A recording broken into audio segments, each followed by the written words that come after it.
Chapitre 13 Déloyal et hypocrite. Lorsqu'il eut fait encore quelques pas, Chrétien se retourna, espérant que peut-être les dormeurs s'étaient réveillés et l'appelleraient à leur secours. Mais hélas, non, tout était tranquille. Évidemment, il sommeillait toujours. Chrétien allait donc poursuivre sans autre, quand il entendit du bruit à sa droite, et presque aussitôt il vit deux garçons escalader le mur. L'un et l'autre sautèrent dans le chemin du roi et, voyant Chrétien, coururent vers lui. « D'où venez-vous » s'informa-t-il. Déloyal et hypocrite, c'était leur nom, répondirent. « Nous venons du pays de Vaine-Gloire et allons à la cité céleste pour voir le roi. » « Mais vous ne savez donc pas qu'il faut entrer dans le chemin du roi par la porte étroite ?»« Oh, c'est beaucoup trop loin de chez nous. Nous avons pris au plus court à travers champs. » Chrétien eut instantanément l'impression que le roi n'aimait pas que ses pèlerins commençassent ainsi leur trajet. Aussi reprit-il, « Je crois que vous avez eu tort. »« Oh, ne t'inquiète pas de cela. Les gens de chez nous ne font jamais un pareil détour. D'ailleurs, que cela peut-il faire, puisque nous voici sur la bonne voie? Tu as passé par la porte étroite, nous par-dessus le mur. Et maintenant, nous en sommes tous au même point. » « Je crois que vous avez eu tort, » répéta de nouveau Chrétien. « Quelle bêtise! Je te prie de croire que nous sommes d'aussi bons pèlerins que toi. Sauf que tu as de beaux habits. Mais c'est probablement un cadeau qu'on t'a fait parce que les tiens n'étaient plus présentables. » Chrétien eut grande envie de répondre sur le même ton à ces méchantes paroles.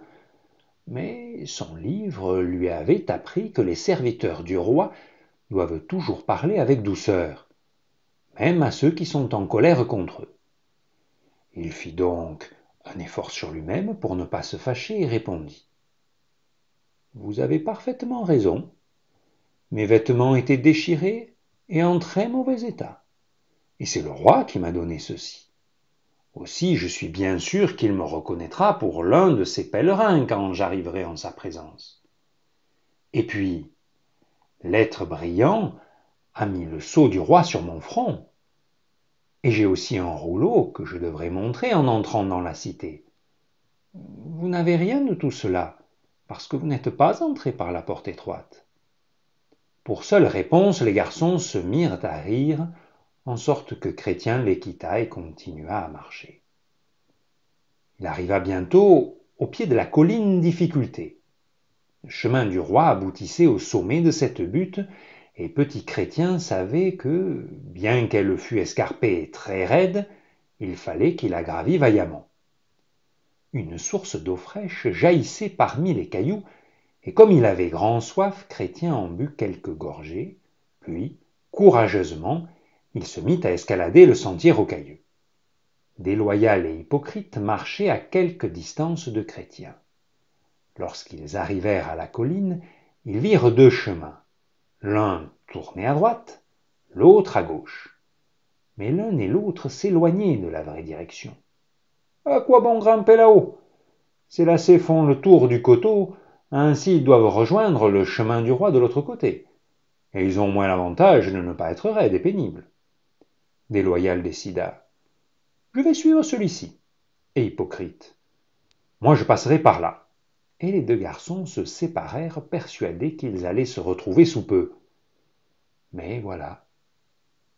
S'ils étaient entrés par la porte étroite, ils auraient su, comme le savait Chrétien, que la ligne droite était la seule où l'on fût en sûreté. J'ai le chagrin de vous dire que ces deux enfants furent perdus, parce qu'ils ne s'étaient pas donné la peine d'obéir au roi, en commençant leur pèlerinage de la juste manière. Déloyal avait opté pour le chemin du danger. Il se trouva bientôt dans un grand bois. Après y avoir erré durant les jours et des nuits, sans pouvoir en sortir, il finit par y mourir de faim et de froid. Et le chemin de la ruine, choisi par Hypocrite, ne valait pas mieux. Il aboutissait à de sombres montagnes.